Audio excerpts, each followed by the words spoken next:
Hello students, मैं Sandeep Singh welcome करता हूं आपका मैग्नेट ब्रेन्स हिंदी में, जहां पर मिलता है आपको free education from class 7 to 12th। मतलब यहां पे कुछ चैप्टर्स देखने के बाद आपको किसी भी तरीके का कोई सा भी सब्सक्रिप्शन, कोई पैकेज बिल्कुल भी नहीं लेना पड़ता है भाई, क्योंकि हम आपके लिए लेकर आते हैं क्वालिटी कंटेंट एक्सपीरियंस टीचर्स के साथ, वो भी फ्री ऑफ कॉस्ट। तो जैसा कि हम मिला करते हैं हमारे फिजिक्स सब्जेक्ट के साथ, एंड हम साथ मिलकर के डिस्कस कर रहे हैं हमारे चैप्टर नंबर 3 सरल रेखा में गति को। इस चैप्टर में हमने सबसे पहले इसके हर एक छोटे बड़े कॉन्सेप्ट्स को सीखा हमारे कॉन्सेप्ट वीडियोस के माध्यम से। उसके बाद हमने ये पाया कि भैया जब कॉन्सेप्ट सीख चुके हैं तो इसको इंप्लीमेंट कैसे करें। तो इसके इंप्लीमेंटेशन के लिए चले थे हम एनसीईआरटी एक्सरसाइज क्वेश्चंस के ऊपर, मतलब एनसीईआरटी सॉल्यूशन वीडियोस को देखा। जब वो सीख चुके तो फिर बारी थी कि भाई ये पूरे चैप्टर्स को बिल्कुल हम फिंगर टिप्स पर ले आए, बहुत ही ज्यादा ही तरीके से इसको एक्सेस दें। कैसे? तो एक कंपैरेटिव एनालिसिस किया हमने कंप्लीट चैप्टर रिवीजन के माध्यम से। अब बारी है फिर से एक स्टेप अप होने की, मतलब अब हमें फिर से चाहिए ऑन क्लिक पूरा चैप्टर। मतलब ये चैप्टर को एक बार फिर से समराइज करेंगे एक नए तरीके से, जिसका नाम है क्या भाई? MCQs, मतलब मल्टीपल चॉइस क्वेश्चंस के जरिए। क्या होता है भैया? तो ये हमें हेल्प करता है पूरे चैप्टर को एक क्विक रिवीजन देने में, रिकॉल करने की जो पावर होती है उसको बढ़ाता है। कि मतलब भैया जैसे ही आपको दिखते हैं एमसीक्यू, तो बहुत कम समय में बहुत सारे एमसीक्यू सॉल्व होते हैं, लेकिन आपको पता ना हर एमसीक्यू के पीछे कुछ ना कुछ कॉन्सेप्ट होगा, हर एमसीक्यू के पीछे कोई ना कोई की कॉन्सेप्ट, कोई की पॉइंट छुपा होगा। तो उस फॉर्मुलेशन को, उस की पॉइंट को ढूंढने के लिए भैया सबसे बढ़िया तरीका है एमसीक्यू क्वेश्चन।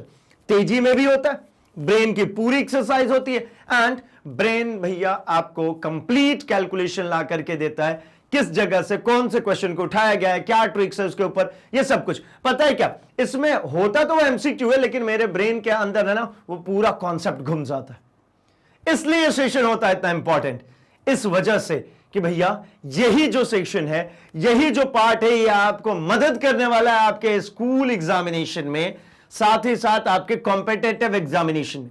मतलब अगर आप जेईई एस्पिरेंट हो या फिर आप नीट एस्पिरेंट हो, आप दोनों के लिए भाई ये बहुत बहुत बहुत ही ज्यादा इंपॉर्टेंट सेशन है, क्योंकि यहां पर जो आपके क्वेश्चंस आने हैं आपके एग्जामिनेशन में, उसी के आसपास की हम बात कर रहे होंगे।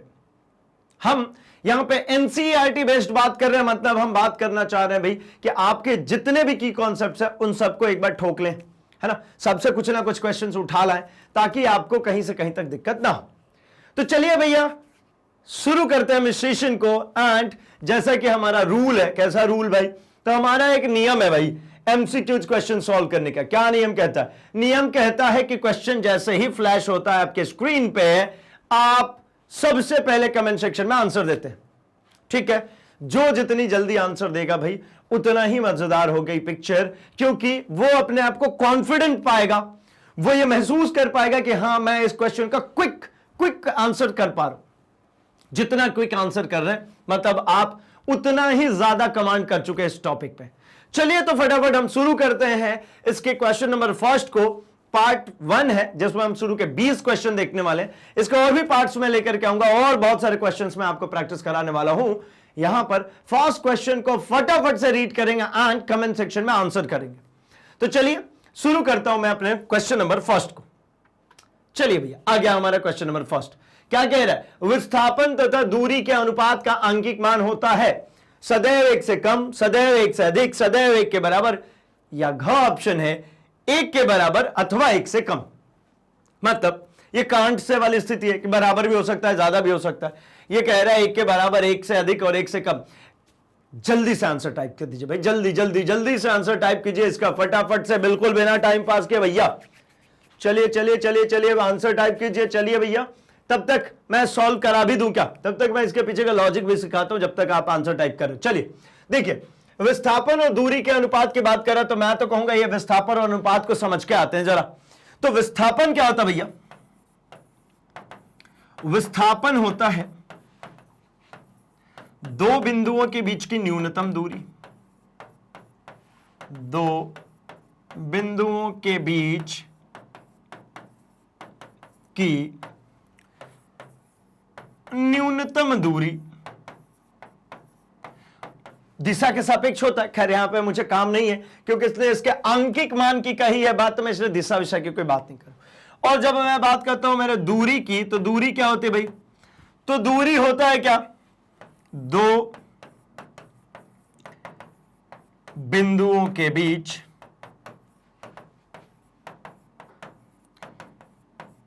की कुल लंबाई। ये कौन सी लंबाई है? कुल लंबाई।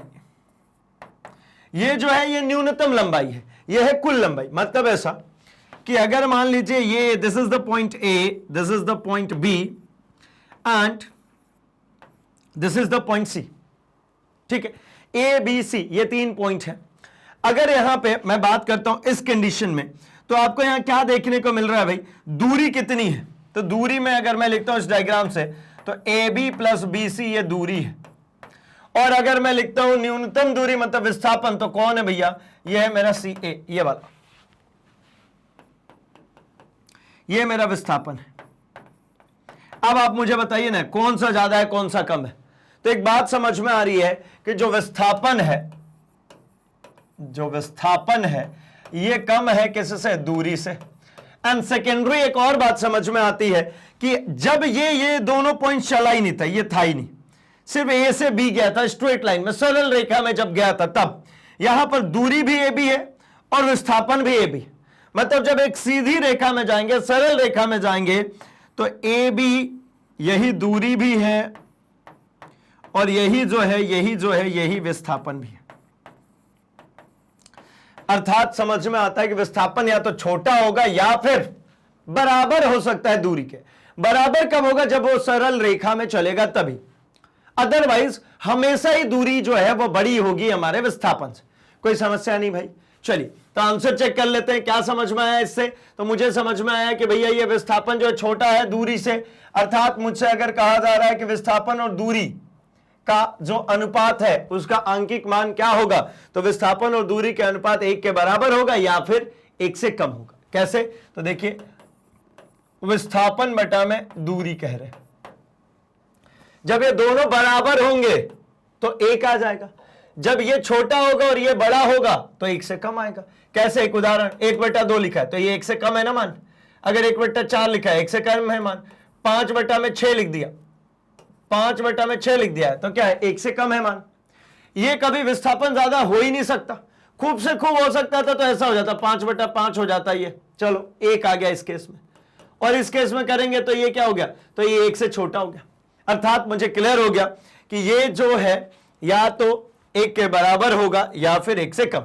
चलिए भैया, जितने लोगों ने घ आंसर मतलब डी ऑप्शन टाइप किया था वो बिल्कुल सही है। मैं बढ़ता हूं क्वेश्चन नंबर 2 पे। क्या कह रहे हैं? सेकंड कह रहे हैं भैया, ये एक व्यक्ति है, आर त्रिज्या के एक वृत्ताकार पथ पर एक चक्कर 20 सेकंड में पूरा करते हैं। चलो भैया कर लें। तो गति आरंभ के 1 मिनट 20 सेकंड बाद उनका जो है विस्थापन तथा उसके द्वारा तय की गई दूरी कितनी होगी? बहुत आसान काम है भाई। वो कह रहे हैं आर त्रिज्या का वृत्ताकार पथ है। देखिए आप चाहे तो इसको पॉज करके आंसर टाइप कर दीजिए भाई हमारे लिए, है ना। अगर आप चाहते हैं कि भैया मैं सॉल्व कराऊं तो आइए भैया मैं सॉल्व कराता हूं। देखिए ये रहा मेरा आर त्रिज्या, ये हो गया मेरा वृत्ताकार पथ, ये मेरा आर त्रिज्या का वृत्ताकार पथ। अच्छा, एक चक्कर 20 सेकंड में पूरा करना है ना, पूरा करता ही है। तो गति आरंभ के एक चक्कर, देखिए एक पूर्ण चक्कर में लगा समय, एक पूर्ण चक्कर में लगा समय 20 सेकंड की, ठीक है। तो अतः 1 मिनट, ठीक है, 1 मिनट 20 सेकंड में कुल चक्करों की संख्या, भाई ये तो निकाल सकते ना, एक चक्कर लगाने में 20 सेकंड का टाइम लिया तो 1 मिनट 20 सेकंड में कितने चक्कर लग जाएंगे। तो मैं ये कहता हूं कि भैया ये हो गया 1 मिनट 20 सेकंड। 1 मिनट 20 सेकंड को देखिए यहां पे 1 मिनट 20 सेकंड, इसको जब आप मिनट सेकंड में कन्वर्ट करेंगे तो 1 गुणे 60 प्लस 20 मतलब 80 सेकेंड भाई।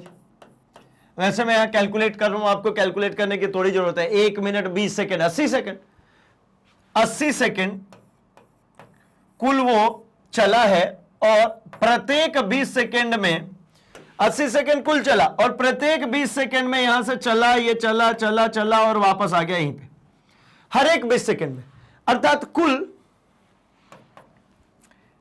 4 चक्कर पूर्ण करेगा।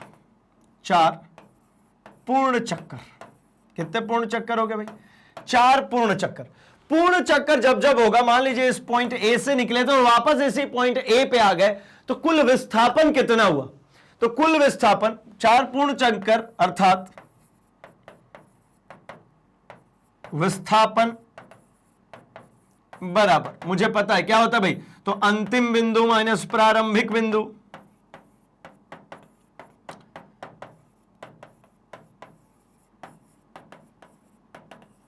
अब यहां पे अंतिम बिंदु भी ये है, प्रारंभिक बिंदु भी ये है, मतलब कितना हो गया? 0। यानी कुल विस्थापन कितना हो गया? 0। ऑप्शन देखिए, तो ऑप्शन में 2 ऑप्शन है, कह रहा दोनों 0 और एक है 0.8 पाई आर। तो भैया एक बात तो समझ में आ गया, ये 2 ऑप्शन तो एलिमिनेट हो गए, है ना। अब 2 ऑप्शन बचे हैं अभी, तो चलिए मैं निकालता हूं यहां पर कुल दूरी। कुल दूरी निकालने के लिए क्या करिएगा, तो कुल दूरी देखिए, कुल दूरी का मतलब 4 चक्कर पूर्ण हुआ, तो देखिए कुल दूरी बराबर 1 चक्कर में तय दूरी गुणे 4, इसको यहां लिख देता हूं बराबर 0। अब 1 चक्कर में कितना चलेगा, तो वृत्त की परिधि के बराबर। 1 चक्कर में कितनी दूरी? वृत्त की परिधि, परिधि कितना होता है भाई, तो परिधि होती है वृत्त की परिधि 2 पाई आर, और यहां पर आर कैसा? कैपिटल आर, तो आर कर दिया इंटू 4, मतलब कितना? 8 पाई आर। ये हो गई इसकी कुल दूरी, और ये हो गया उसका कुल विस्थापन। मतलब अब कौन सा? तो एक बात समझ में आ रही है, दोनों शून्य नहीं होंगे, ग होगा। खैर मैं चाहता तो भैया बिना सॉल्व करे भी आपके लिए आंसर बना देता, ये 8 पाई आर, क्योंकि मुझे पता है अगर कोई चल रहा है तो दूरी शून्य नहीं हो सकती। दूरी कभी शून्य नहीं हो सकती अगर कहीं पे भी गति हो रहा है। हाँ, गति नहीं हो रहा, विराम में पड़ा है, तो दूरी शून्य है। लेकिन अगर उसने चल दिया थोड़ा बहुत भी, अगर भैया उसमें गति हो गया, तो सीधी सिंपल सी बात है, दूरी शून्य नहीं हो सकती। तो ये पहला ऑप्शन भी मैं एलिमिनेट कर सकता था कि दोनों शून्य नहीं हो सकते भाई, और एक को शून्य मैं निकाल चुका था, तो ऑप्शन से अगर मैं जाता तो 8 पाई आर वाले को लगा देता, ग लगा देता। ठीक, चलिए क्रॉस वेरीफाई कर लेता हूं, ग इज द करेक्ट वन। चलेगा भैया? चलिए यहां तक की बातें समझ में आई है, तो बढ़ते हम क्वेश्चन नंबर 3 पे, एंड फटाफट से भैया क्वेश्चन नंबर 3 का आंसर आप टाइप कर दीजिए जल्दी से। बिल्कुल क्या कह रहा है ये कह रहा है एक छात्र अपने घर से x किलोमीटर उत्तर की ओर तथा फिर y किलोमीटर पश्चिम की ओर चलकर अपने कॉलेज पहुंचता है। छात्र से घर का विस्थापन कितना होगा? छात्र से जो है घर का विस्थापन कितना होगा? तो देखिए अगर हम इसकी बात करना चाहते हैं तो ऐसा हम समझ सकते हैं। देखिए हम पहले तो बना लेते हैं हमारे दिशा को। तो देखिए ये हमारा क्या होता है भैया, ये होता है हमारा नॉर्थ, ये हमारा साउथ, ये हमारा होता है ईस्ट, ये होता है हमारा वेस्ट। अब कह रहे हैं कि भैया अपने घर से, है ना, x किलोमीटर उत्तर, मतलब यहां से ये घर है इनका, ये x किलोमीटर उत्तर चलेगा, फिर y किलोमीटर पश्चिम, यहां से वेस्ट y किलोमीटर, और यहां पहुंच गए अपने कॉलेज। तो छात्र से घर का विस्थापन कितना होगा? तो यहां से यह विस्थापन कितना होगा ये पूछ रहे हैं। ये है B और ये है C। हमसे ये पूछा जा रहा है ये इसका मान कितना होगा। अब बताइए, ये भी कोई सवाल है भाई? क्या लगेगा? Pythagorean theorem. पाइथागोरियन थ्योरम क्या कहती है? तो वो कहती है भैया कि कर्ण का स्क्वायर मतलब CA का square is equals to AB का स्क्वायर प्लस BC का स्क्वायर, अर्थात x square plus y square, अर्थात CA is equals to under root of x square plus y square. क्या ऑप्शन में दिख रहा है आपको? बिल्कुल दिख रहा है भाई, घ is the correct one. Kilometre क्यों? क्योंकि सब किलोमीटर में था। ठीक है, तो घ इज द करेक्ट वन। चलेगा? चलिए भाई, ये भी बहुत ही आसान सा था, और जिन्होंने भी घ मतलब डी ऑप्शन बिल्कुल लगाया वो बिल्कुल सही है। आइए बढ़ता हूं मैं अपने क्वेश्चन नंबर 4 की तरफ। 4 की तरफ चले भैया, इसके पहले चेक कर लेते, घ बिल्कुल सही है। चलिए 4 की बात करते हैं। ये कह रहे हैं कि एक वस्तु दो स्थानों के बीच, ठीक है, पहली आधी दूरी 40 मीटर प्रति सेकंड की चाल से तथा दूसरी आधी दूरी 60 मीटर प्रति सेकंड की चाल से तय करता है। पहला हाफ 40, अगला हाफ 60। पूरी यात्रा के दौरान वस्तु की औसत चाल कितनी होगी? तो देखिए कई तरीका है इसको करने का, ठीक है। क्या तरीका है भाई? तो इसका तरीका सबसे फर्स्ट तो यह है कि अगर आपको इस तरीके से देखे, आधी दूरी गया, आधी दूरी और गया, तो मैं दो तरीके आपको सिखाता हूं। एक तरीका मैं सबसे पहले सिखाता हूं, यह आसान वाला तरीका है। सबसे पहले क्या किया कीजिए, अगर भैया किसी का हो गया हो तो आंसर जरूर आप मार्क कर सकते हैं, ठीक है, लेकिन फिर भी आप एक बार देखिए 40 और 60 आपके पास में गिवन है, दूरी जो है वो समान है। जब कभी ऐसा आपको गिवन होता है तो आपको क्या काम करना होता है भाई? देखिए इन दोनों का एलसीएम ले लीजिए, और भी एक आसान तरीका है, इससे भी आसान दूंगा मैं एक, ठीक है ना। देखिए इन दोनों का क्या ले लीजिए? एलसीएम, नियरेस्ट कोई सा भी मान रख लीजिए। मैं कह देता हूं कि भैया 40 और 60 का जो नियरेस्ट मान है वो हो जाता है 120 ले लेता हूं, ठीक है। तो मतलब कह देता हूं मैं कि ऐसा ए से सी तक जाना था, बीच में एक बी पड़ा, और ए से बी तक की दूरी 120 थी। कुल दूरी यहां से यहां तक की अगर मैं कह लूं तो ये यहां से यहां तक की कुल दूरी जो है 120 दूना 240 है, ये 120 है और ये भी 120 है। ऐसे अपनी मर्जी से मान ली। फायदा क्या है? तो भैया मुझे पता है, यहां पे कह रहा है औसत चाल, तो औसत चाल के बराबर होता है, औसत चाल आपको ज्ञात है क्या होता है भाई? तो औसत चाल होता है कुल दूरी बटा में कुल समय, कुल समय अंतराल, है ना, ऐसा ही लिख लेता हूं। अब भैया कुल दूरी आपको निकालनी है, तो कुल दूरी कितना? तो कुल दूरी आपको दिख गया 240। अब समय अंतराल निकालना है, तो देखिए ए से बी जाने में, ए से बी जाने में आपको जो समय अंतराल लगा है, ठीक है, वो कितना होगा भाई? तो आपने 120 किलोमीटर गए और 60, ठीक है, ए से बी तक में लगा समय कितना हो गया? 120। मतलब ये कितना हो गया भैया? ये आपको लगा 2 मिनट, ठीक है। और यही बी से सी तक जाने में लगा समय। भैया इसका सस्ता वर्जन भी है ना, घबराएंगे नहीं। चलिए ये बिल्कुल ट्रेडिशनल तरीका है जैसे इसको करना चाहिए था। तो 120 बटा में 40 यानी 4 3 12 यानी 3 मिनट, ठीक है। अच्छा ये क्या लिख रहा हूं मैं भैया? 2 और ये हो गया 3, ठीक है ना। ये हो गया हमारा मीटर पर सेकंड, तो ये इतना सेकंड और ये इतना सेकंड। अब इसको क्या किया? 240 मीटर चलना था और कुल कितना लग गया? तो 2 + 3, तो 240 बटा में कितना हो गया? 5, ठीक है। अब 5 से अगर इसको आप कैंसिल करेंगे तो ये कितने बार में कैंसिल हो जाएगा? 5 का 20, 4 40, 48, मतलब आंसर विल बी 48 मीटर पर सेकेंड। आंसर चेक कर लीजिए, आपके सामने गिवन है, क इज द करेक्ट वन, ठीक है, ठीक है भाई। अब इसी चीज को क्या कर सकता हूं मैं? तो एक और तरकीब है हमारे पास। क्या तरकीब है? तो सिंपल,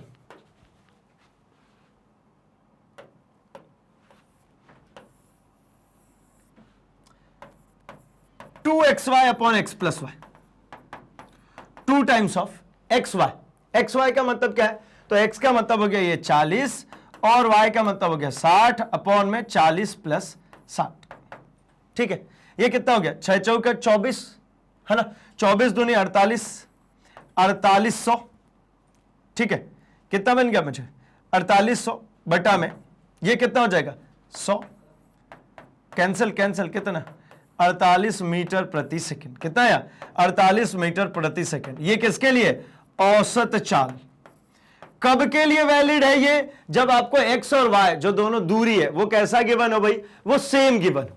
जैसे यहां पर आपको ये जो वैल्यू थी इसके बराबर दी थी, या इसी तरीके का क्वेश्चन होता है कि भैया आप ए से बी पर गए और बी से वापस ए पर आए, x किलोमीटर पर आवर से गए और y किलोमीटर पर आवर से आए, तो यही वैलिड होगा आंसर। ठीक है, तो ये कौन सा हो गया भैया, क इज द करेक्ट वन। चलिए भैया बढ़ते हैं हम अपने अगले क्वेश्चन नंबर 5 के ऊपर एंड देखते हैं ये क्या कह रहे हैं। तो यहां पर कह रहे हैं कि एक कण x अक्ष के अनुदिश इस प्रकार चल रहा है कि xt के सापेक्ष समीकरण है ना x equals to 2 minus 5t plus t square के अनुसार बदलता है। कण का प्रारंभिक वेग कितना होगा। अच्छा, ये कुछ कहना चाह रहे हैं, मतलब आपको ये तो बात समझ में आ गई होगी कि यहां पर x मतलब विस्थापन की बात हो रही है, यानी मुझे गिवन एक equation x equals to 2 minus 5t plus t square. आपको क्या लगता है कैसे सॉल्व होगा?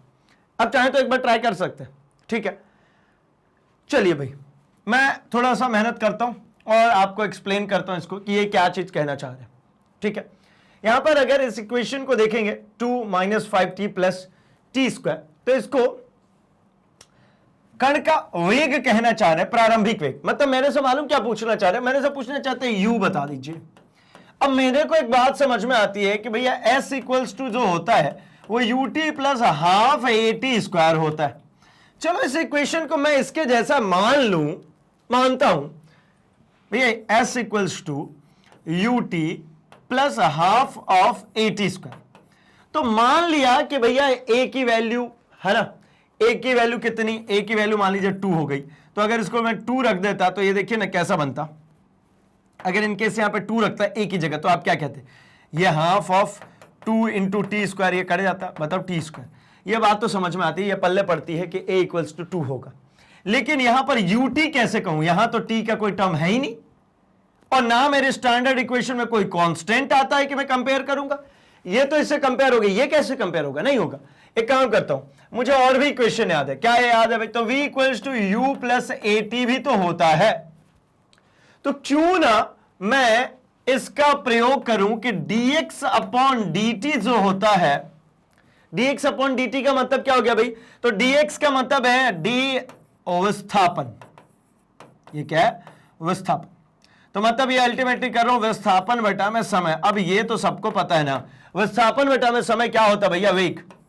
अगर आपने विस्थापन के समीकरण को समय के सापेक्ष अवकलित कर दिया, मतलब आपने क्या कर दिया भाई, वेग कैलकुलेट कर लिया। आइए करिए इसका, बताइए जल्दी से। तो क्या हो जाएगा, dx अपॉन में dt which is equals to d 2 minus 5t plus t square upon dt। अब भैया देखिए बहुत लोगों को यहां पर थोड़ी सी परेशानी हो सकती है, इसलिए मैं पूरा करा रहा हूं। इसको सबके साथ ओपन कीजिए, सबके साथ अलग अलग। ये क्या हो जाएगा, d twice of dt minus d5t of dt plus dt square upon में dt। अच्छा, तो कांस्टेंट टर्म का differentiation of constant term upon dx which is equals to 0। अच्छा t लिख रहे, t करते हैं, ये 0 होता है। कांस्टेंट का डिफरेंशिएशन हमेशा 0 होता है। तो ये 2 कैसा कांस्टेंट है ना, एक संख्यात्मक मान है ना, तो इसका डिफरेंशिएशन हो गया 0। माइनस 5 को बाहर कर दीजिए तो टाइम का डिफरेंशिएशन dt का कितना होगा 1, प्लस ये 2 नीचे आ जाएगा, t हो जाएगा। मतलब डिफरेंशिएशन का ये रूल है भैया, dx to the power n upon dx अगर दिया है तो आपको n को नीचे उतारना है x की पावर n माइनस 1। अब यहां पर मुझे कहा x को नहीं, आप तो t को डिफरेंशिएट करो, तो ये nt to the power n minus 1। तो पावर 2 था, 2 नीचे उतारा, पावर में यहां पे क्या जाएगा 2 माइनस 1। अब 2 माइनस 1 क्या 1, तो लिखने की जरूरत तो है नहीं भैया, हटा दे।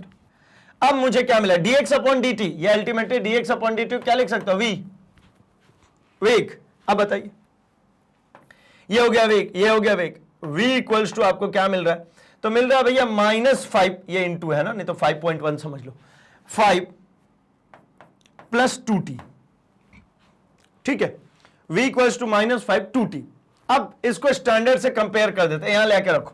चलो भैया आ जाओ, v equals to -5 plus 2t को आप कंपेयर कर दीजिए। क्या हो रहा है कंपेयर, तो आप कहेंगे बिल्कुल हो रहा है, v का v मिल गया, u का मिल गया -5, a का मिल गया 2 हो रहा है। भैया आपको मैंने a की वैल्यू अपनी मर्जी से मान के भी दिखाई थी, तब भी मैंने आपको बोला था 2 आएगा। तो भैया क्या समझ गए, u की वैल्यू कैसी आएगी, -5 दिख रहा है क्या, बिल्कुल का इज द करेक्ट वन। चला चला चला दिमाग चला भैया, हमने कही थी ना कि एमसीक्यूज इसी के लिए कर रहे हैं, काय के लिए, कि जितनी भी कॉन्सेप्ट्स हैं वो बिल्कुल फिंगर टिप्स पे आ जाए। अब देखिए ना कहां से घुमा करके ले आए, दिया क्या, तो एक टाइम डोमेन में आपको एक दे दी विस्थापन और कहा कि भैया आप तो मेरे को वेग बताओ, घुमा फिरा करके हाँ गए। फिर आने के बाद भी बात खत्म नहीं, कंपेयर करनी पड़ी स्टैंडर्ड इक्वेशन से। स्टैंडर्ड इक्वेशन ने बताया कि u की जगह पे कितना लिखना है, -5, तो आंसर -5 का। अगर जिन्होंने भी इसको सॉल्व किया था भैया बिल्कुल बिल्कुल सही आपने किया है। एंड अगर आप इतना सोच पा रहे हैं तो मतलब सीधी बात है कि भैया आपके लिए कॉम्पिटिटिव के रास्ते आसान होने वाले हैं, बस इसी कंसिस्टेंसी के साथ में आपका आगे की तरफ बढ़ते रहना है। ठीक है भाई, चलिए आगे बढ़ता हूं मैं अपने अगले क्वेश्चन नंबर 6 की तरफ। देखते भैया ये क्या कह रहा है। 6 कह रहे हैं कि x अक्ष के अनुदिश गतिमान कण का विस्थापन समीकरण, फिर से विस्तृत तरीके का कुछ क्वेश्चन है। विस्थापन समीकरण x = a0 + b0 t + c0 t square द्वारा व्यक्त किया जाता है। कण का त्वरण बताइए। अब बताइए ना, बिल्कुल सेम क्वेश्चन है जो मैंने अभी पीछे आपको न्यूमेरिक वैल्यू लेकर के सिखाया है। उसके पीछे का एक वजह है, वो ये कि न्यूमेरिक वैल्यू वाला थोड़ा आसान होता है समझना, लेकिन आपको पता है ना आपके जो कॉम्पिटिटिव एग्जामिनेशन है वो न्यूमेरिक वैल्यू में कम गेम प्ले करना चाहते हैं। वो क्या चाहते हैं, जनरल टर्म। जनरल टर्म का मतलब एक्स वाई जेड में, एबीसीडी में चाहते हैं, क्योंकि कल को हो सकता है वो एक्स वाई जेड की वैल्यू बदल दें, एबीसीडी की वैल्यू बदल दें। या एक और पॉइंट समझिए, जब आपको एबीसीडी और एक्स वाई जेड में किसी भी फॉर्मुलेशन को रोटेट करना, घुमाना फिराना आ जाता है, मतलब आपके कॉन्सेप्ट क्लियर है। ठीक है ना, कहीं पे x - y दिया है और कहीं पे 5 - 3 दिया है, तो 5 - 3 वाला आपका तुरंत दिमाग में क्लिक करता है, अच्छा 5 - 3 2 होगा। लेकिन x - y दिया है तो पहले यह पता करना पड़ेगा भैया x और y जो है वो समान यूनिट के हैं भी कि नहीं है, क्या दोनों की विमाएं समान है या अलग अलग है, क्या सब्ट्रैक्ट होंगी भी कि नहीं होंगी। इसलिए ये किस में चलते भाई, वो एबीसीडी एंड ऑल में, लेकिन है उसी तरीके का। आप बिल्कुल पैरेलल पुराने वाले को सोच के चलिए। ये जो काम कर रहे थे ये भैया ये नहीं, ऐसा नहीं है ना, ये जो हमने काम किया इसको वापस से सोच के चलिए। क्या सोच के चले, तो इसको अब हटा देता हूं। ये क्या किया था हमने, ये किया था ना कि dx/dt किया था तो वेग मिल गया था। मुझसे यहां पर मांगा जा रहा त्वरण, अब वेग नहीं मांगा जा रहा, अब क्या मांगा जा रहा, त्वरण। त्वरण कैसे निकलेगा, तो त्वरण निकालने के लिए अभी मैं ये हटा देता हूं, ये तो अभी क्लियर हो गया। Differentiation of constant is 0 and differentiation of x⁴n is n times of x⁴n-1। अब ये वेग निकल गया। तो एक बात बताइए, अगर मैं इसका कर देता हूं dv/dt, ठीक है ना, मतलब क्या हो गया भाई, वेग बटा में समय, तो इसी को हम कहते हैं त्वरण। किंतु मुझे पता है कि अभी जो मैंने काम किया था उसमें त्वरण मुझे मिल गया था, इतना मुझे मेहनत करने की जरूरत है नहीं, करेंगे तो भी आएगा वही बात। आइए दिखाता हूं मैं दोनों तरीके से। x = as you know that here a0 plus b0 times of t plus c0 times of t square. Now taking differentiation, क्या कह रहे हैं भाई, दोनों तरफ समाकलन करेंगे, सॉरी अवकलन करेंगे तो क्या होगा dx/dt। मुझे कैसे पता चल जाता है कि ये टाइम के रिस्पेक्ट में ही करना है, तो ये इक्वेशन देखिए ना टाइम रिस्पेक्ट में, इसलिए तो यहां पर d times of a0 plus b0 times of t plus c0 times of t square. भाई जिन्होंने अब तक सॉल्व कर लिया होगा वो आंसर मार्क कर दीजिए, कमेंट सेक्शन में आंसर मार्क कीजिए भैया, कर लिया होगा आपने सॉल्व। देखिए dA0/dt plus dB0t times of dt plus dC0t/dt। क्या करेंगे भाई, अच्छा स्क्वायर, क्या करना है तो सॉल्व करना है। कैसे होगा, A0 का मतलब क्या है, यहां पर मुझे टाइम लिखा और यहां टाइम का कोई कोएफिशिएंट नहीं है, मतलब ये कांस्टेंट है, इसका डिफरेंशिएशन 0। और dx/dt तो मैं कह ही रहा हूं ये कौन है, ये है वेग। dx/dt मतलब विस्थापन बटा में समय, ये कौन है, वेग। तो वेग बराबर ये 0 हो गया dB0 टाइम्स ऑफ t, तो b0 को तो कांस्टेंट रखते हैं तो भैया ये बाहर आ गया, t का डिफरेंशिएशन 1 हो गया × 1 प्लस इसमें क्या कहते हैं भाई, तो सी नॉट को तो यहीं छोड़िए, पावर को नीचे उतारिए, कितने से नीचे उतरेगा भैया, तो 2 टाइम्स ऑफ टी। पावर नीचे उतर जाता है और 1 से रिड्यूस हो जाता है, 2 में से 2 को नीचे उतारेंगे और 1 से कम करें, 2 माइनस 1 1, तो ये तो होगा। Now v equals to how much, ये अगर देखेंगे तो ये क्या मिला मुझे मिला भैया B naught plus twice of C naught times of t. क्या मिला, बी नॉट, ठीक है, और यहां पर twice of C naught times of t. अच्छा, अगर ये पूरी बातें हमको मिली है तो हम थोड़ा बहुत और आगे बढ़ सकते हैं और हम डिस्कस कर सकते हैं किसकी भाई, तो मैं अब कह रहा हूं आपसे कि इसको स्टैंडर्ड इक्वेशन से चलिए कर देते हैं कंपेयर। तो स्टैंडर्ड इक्वेशन से कंपेयर करने पर क्या मिलेगा, तो यहां लिखिए v equals to B naught plus twice of C naught times of t. क्या मिला, v equals to B naught plus twice of C naught times of t. अब आपको भी इतना बात तो समझ में आ गया होगा ना, क्या भैया, तो ये v को v से कंपेयर, u हो गया बी नॉट। अगर आपसे इसी में पूछता ना u बताइए तो बी नॉट, अच्छा t तो t हो गया, बचा कौन, तो बचा भैया a equals to twice of C naught. क्या बचा, a equals to twice of C naught, यानी आंसर मिल गया। लेकिन आप कहते हो नहीं, आप तो मुझे ये वाला भी आपने लिखा फॉर्मूला, ये भी बताना पड़ेगा, ऐसा नहीं होगा, तो चलो भैया वो भी बता देता हूं, इसमें क्या है, आ जाओ। मैंने क्या कहता, वेलोसिटी को एक बार फिर से डिफरेंशिएट कर दो टाइम के रिस्पेक्ट में, आपको एक्सेलरेशन मिल जाए, करो आओ चलो। तो इसको कर दिया मैंने dv अपॉन में dt, लो भाई, तो क्या हो जाएगा, d b not plus 2c not times of t upon dt। अच्छा यही कर दो, चलो ये dv अपॉन dt को क्या लिखिएगा, एक्सीलरेशन a, इसको ओपन कीजिए अंदर, तो आप कहेंगे d b not times of dt plus d upon dt times of 2c not times of t। अब b नॉट में t का कोई रोल नहीं है, क्या है रोल नहीं है, मतलब b नॉट में कोई t का मल्टीप्लीकेशन हो रहा है क्या, नहीं हो रहा है ना, तो मतलब ये कांस्टेंट हो गया ना, ये हो गया 0, प्लस इसमें 2c नॉट इंटू टी, तो भैया जो कांस्टेंट होता है बाहर हो जाता है और dt का कितना होगा 1, तो मतलब ये क्या बच गया 2c नॉट। ये देखिए मैं ये कह रहा हूं 2c not dt upon dt आता, तो भैया ये dt अपॉन dt, t का डिफरेंशिएशन t के रिस्पेक्ट में 1 होता है, और ऐसा नहीं करना कि भैया काट दी इसलिए 1 हो रहा ना, ये हो गया कितना ट्वाइस ऑफ सी नॉट, अर्थात answer will be a equals to twice of C naught. तो भैया या तो ये कंपैरिजन, चूंकि अब क्या है ये एमसीक्यू में मेरे से मांगा जा रहा है, तो एमसीक्यू मांगा जाए तो मैं कंपेयर करके दे दूंगा सीधे सीधे, बट स्टिल आपको आना चाहिए भाई पूरा। मैंने क्या आपसे कहा था, आपसे यही तो कहा था कि ये जो रिवीजन हम कर रहे हैं एमसीक्यूज के जरिए, इसका सीधा तात्पर्य इसी से कि आपके सामने जब क्वेश्चन आए तो पूरी पिक्चर दिमाग में घूम जाए। तो चलिए क्रॉस वेरीफाई करते हैं, घ इज द करेक्ट वन, चलेगा भाई, चलिए ठीक है, हटा देता हूं मैं इसको, बढ़ता हूं मैं अपने क्वेश्चन नंबर 7 के ऊपर। क्वेश्चन नंबर 7 कह रहे हैं किसी गतिमान कण का वेग v समय t पर सूत्र जो गिवन है v इक्वल्स टू kt के अनुसार निर्भर करता है, जहां k की वैल्यू 4 मीटर पर सेकेंड स्क्वायर है, 2 सेकेंड में तय की गई दूरी कितनी होगी।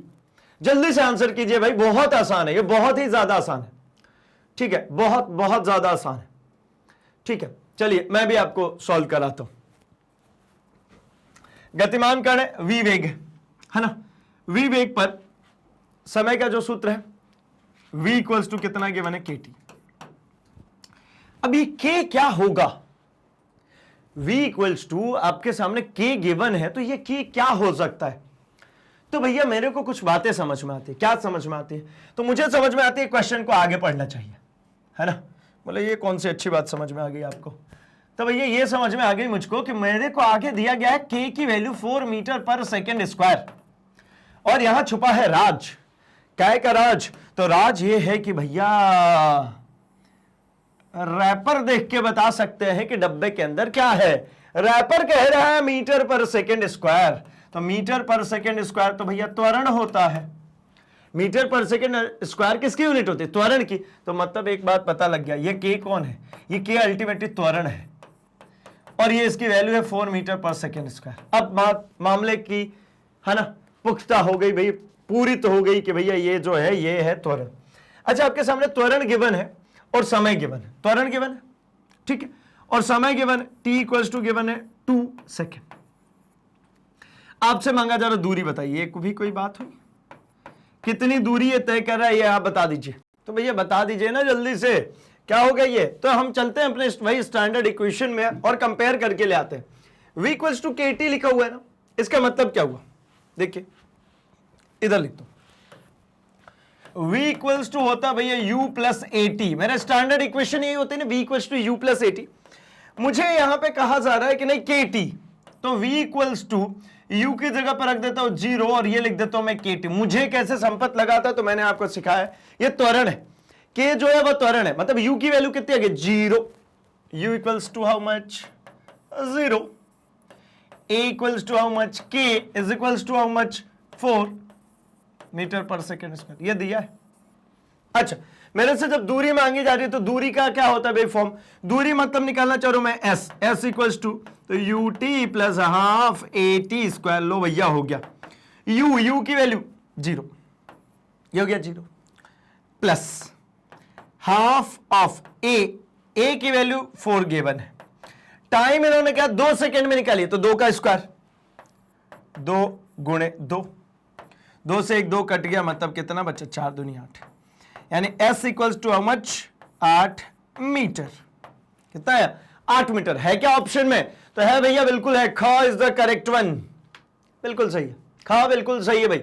चलिए, था ना सड़ा हुआ, बिल्कुल ही सड़ा हुआ था भाई, बहुत ही सिंपल सिंपल से होता है, बस थोड़ा बहुत तो दिमाग लगाना पड़ता है ना, थोड़ा बहुत, बहुत ज्यादा नहीं, थोड़ा। हाँ आइए क्वेश्चन नंबर 8 पे आते हैं। 8 क्या कह रहे हैं, 8 कह रहे हैं कि एक वस्तु विरामावस्था से चलकर 8 मीटर प्रति सेकेंड स्क्वायर की वेग वृद्धि से आगे बढ़ती है, उस वस्तु द्वारा 5वें सेकंड में तय की गई दूरी, ये भी तो फर्जी है यार, अभी जो हमने किया यही तो है। आइए देखिए, s equals to how much, अच्छा s इक्वल्स टू क्यों, तो कह रहा ना तय की गई दूरी, दिया क्या गया है, तो दिया गया है, जल्दी आंसर टाइप कर दीजिए भैया, तब तक मैं करा रहा हूं सॉल्व। दिया गया है, क्या दिया गया है, तो मुझे दिया गया वस्तु विरामावस्था से चलकर, विरामावस्था मतलब u, प्रारंभिक वेग, शुरुआत में वो चल नहीं रहा था, प्रारंभिक वेग हो गया 0। अच्छा, चलकर 8 मीटर प्रति सेकेंड की वेग, मतलब क्या त्वरण a, त्वरण कितना भैया, तो 8 मीटर पर सेकेंड स्क्वायर, है ना, आगे बढ़ती है 5वें सेकेंड में, मतलब टाइम t 5th सेकेंड। क्या करें, अभी तो करके आए थे, यही तो करना है, क्या है, अभी हमने 2 सेकेंड में किया था, अब 5 सेकेंड में कर रहे हैं, 4 मीटर पर सेकेंड स्क्वायर चलता है, 8 चल रहा है, ut plus half AT square, लो भैया क्या हो गया, ut मतलब ये 0 प्लस 1/2, a मतलब 8, t मतलब 5 का स्क्वायर, 2 से काट दीजिए भैया, 4 बार में कट गया, 4 गुणे 25, 25 चौके 100 मीटर। ऑप्शन में दिख रहा है क्या, s equals to 100 metre, option में दिख रहा है क्या, हाँ भैया दिख रहा है, ग इज द करेक्ट वन, ग बिल्कुल सही है, ठीक है ना, कोई तकलीफ परेशानी दुख दर्द नहीं, क्रॉस चेक कर लेते हैं भाई, ग इज द करेक्ट वन, है ना, 100 मीटर बिल्कुल सही आंसर है। बढ़ चले अब अपने अगले क्वेश्चन पे, क्वेश्चन नंबर 9 पे। तो क्वेश्चन नंबर 9 देखते हैं क्या कह रहे हैं। ये कह रहे हैं कि भैया एक वस्तु द्वारा चली गई दूरी समय के अनुक्रमानुपाती है। इसका अर्थ है कि वस्तु मतलब वस्तु द्वारा चली गई दूरी जो डिस्टेंस है वो समय के अनुक्रमानुपाती है। डिस्टेंस जो s है वो अनुक्रमानुपाती है किसके, टाइम के। इसका अर्थ है कि समान चाल से चल रही है, चाल शून्य है, समान वेग से चल रही है, समान त्वरण से चल रही है। देखिए भाई यहां पे कह रहे हैं कि अगर जैसे जैसे समय व्यतीत होगा दूरी तय होती चली जाएगी। ठीक है, तो मतलब मेरे पास दो इंफॉर्मेशन है कि दूरी के सापेक्ष कौन है भैया, समय। ठीक, मतलब ऐसा कि अगर मैं समय बढ़ाऊंगा तो दूरी भी बढ़ती जाएगी, समय को कम करूंगा तो दूरी भी कम होती चली जाएगी। ठीक है ना, इसका मतलब क्या है, तो भाई अगर ये दूरी और समय की बात कर रहे हैं, इसको अगर ले आते हैं नीचे की तरफ, देखिए अगर समान समय अंतराल में समान चल रहे होते तो दूरी बटा में समय ये क्या हो जाता, एक कांस्टेंट आता। तो दूरी बटा में समय हमेशा एक नियतांक होता और वो नियतांक क्या होता है, तो दूरी बटा समय को क्या निरूपित करते हैं, चाल। यानी ये किसको निरूपित कर रहे हैं भाई, ये निरूपित कर रहे हैं हमें चाल को, ठीक है ना। मतलब किसको, एक समान चाल को। चाल शून्य कह नहीं सकते, चाल शून्य कब होता, चाल शून्य तब होता है कि समय कितना भी लग गया और दूरी में कोई चेंजेस नहीं आ रहा है, जहां था वहीं का वहीं पड़ा हुआ है, तो मतलब चाल शून्य हो जाता। वेग नहीं कह सकते, क्योंकि वेग जो होता है वो विस्थापन और समय के बीच में रिलेशनशिप है। एंड त्वरण की बात करते हैं तो त्वरण जो है वो वेग और समय के बीच का रिलेशनशिप है। ये अगर हम ग्राफिकल व्यू से देखते हैं तो ये पोजीशन टाइम ग्राफ है, ये टाइम है और यहां पर क्या है, पोजीशन। अब एक लाइन ऐसी बना दी तो ये किसको निर्देशित करे, ये चाल को भी, और एक समान से, क्यों, क्योंकि इसका स्लोप सिंगल दिख रहा है ना, बिल्कुल स्ट्रेट स्लोप, तो मतलब समान चाल से चल रही। अर्थात इसका आंसर कौन सा हो गया भाई, इसका आंसर है क, समान चाल से चल रही। आई होप कि आपको ये पूरी बात क्लियर है। ये पोजीशन टाइम ग्राफ है, इसको ऐसे मत घबराइए, पोजीशन स्थित समय ग्राफ। ठीक, चलिए आगे बढ़ते हैं अगले क्वेश्चन पे, क्वेश्चन नंबर 10 पे। तो क्वेश्चन नंबर 10 कह रहे हैं कि किसी वस्तु द्वारा तय की गई दूरी समय के वर्ग के अनुक्रमानुपाती है तो वस्तु। अब देखिए यहां पर अब आगे कुछ बात क्या कह रहे हैं, किसी वस्तु द्वारा तय की गई दूरी, मतलब ये जो डिस्टेंस है ये क्या है भाई, अनुक्रमानुपाती है टाइम स्क्वायर के, ठीक है। एस जो है वो किसके अनुक्रमानुपाती है, टाइम स्क्वायर के। अगर ये टाइम स्क्वायर के अनुक्रमानुपाती है, अर्थात इसको अगर मैं लिखूं तो क्या लिख सकता हूं, ये क्या है भाई, स्थिति, मतलब क्या है ये, दूरी बटा में, या इसको अगर मैं चाहूं तो ऐसा लिख सकता हूं, वेग बटा में समय का स्क्वायर, वेग बटा में सॉरी विस्थापन भाई, विस्थापन बटा में समय का स्क्वायर। विस्थापन बटा में समय के अनुसार किसके बारे में बात करता है भैया, त्वरण के बारे में। किसके बारे में, त्वरण के बारे में। तो एक समान चाल से चल रही है, असमान त्वरण से चल रही है, अचर त्वरण से चल रही है, इनमें से कोई नहीं। अचर का मतलब क्या है, कांस्टेंट एक्सीलरेशन। इसका मतलब क्या है, कांस्टेंट एक्सीलरेशन।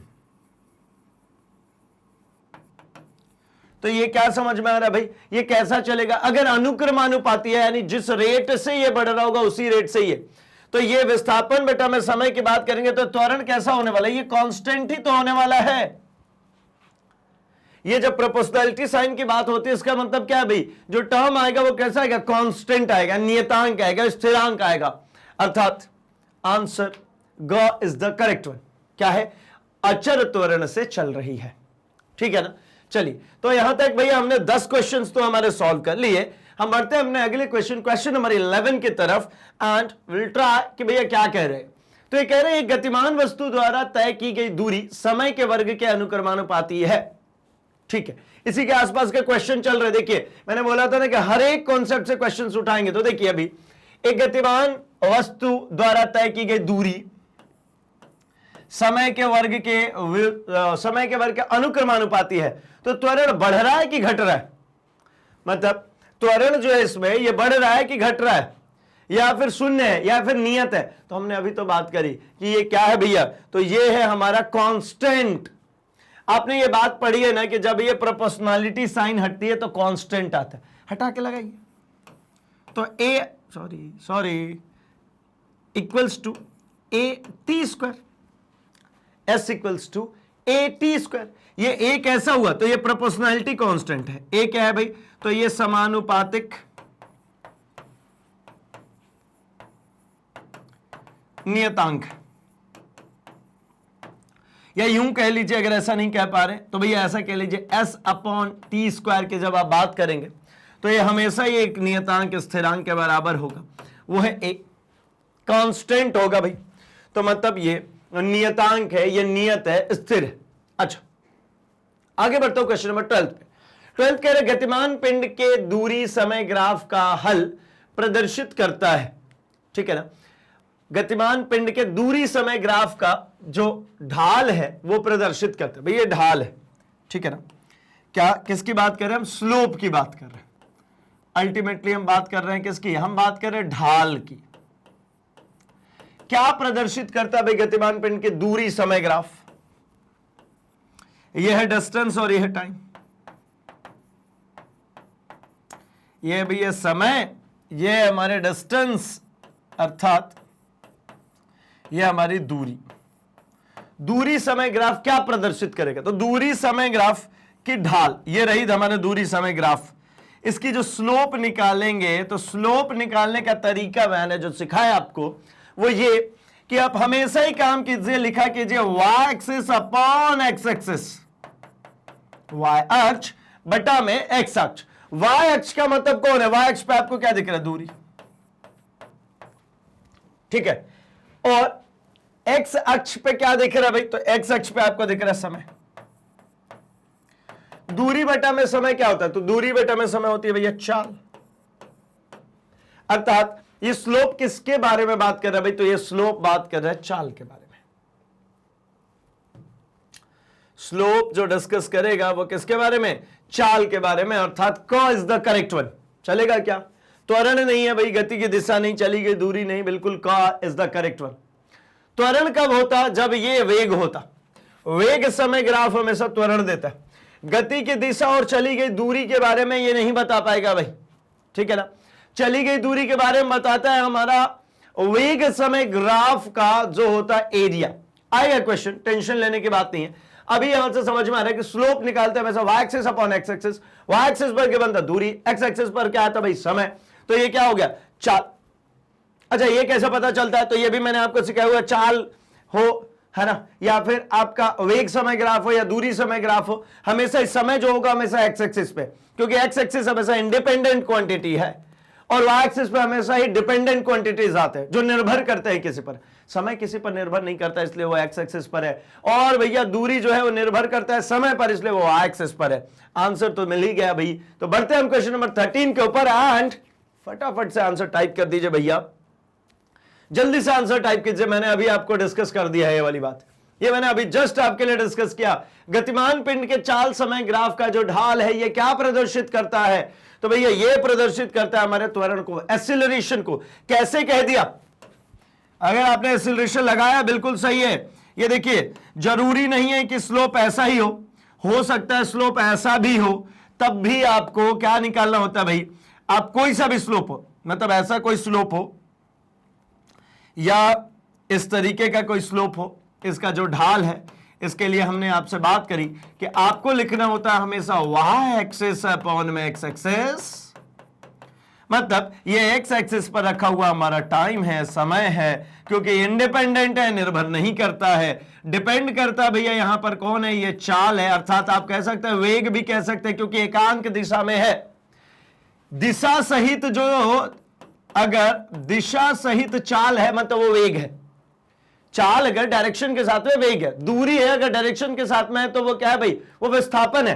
तो ढाल y अपॉन x कहना, y में आपको क्या दिख रहा है? तो ये आपको दिख रहा है वेग, x में क्या दिख रहा है भैया? तो समय। वेग बटा में समय क्या हो जाएगा? त्वरण।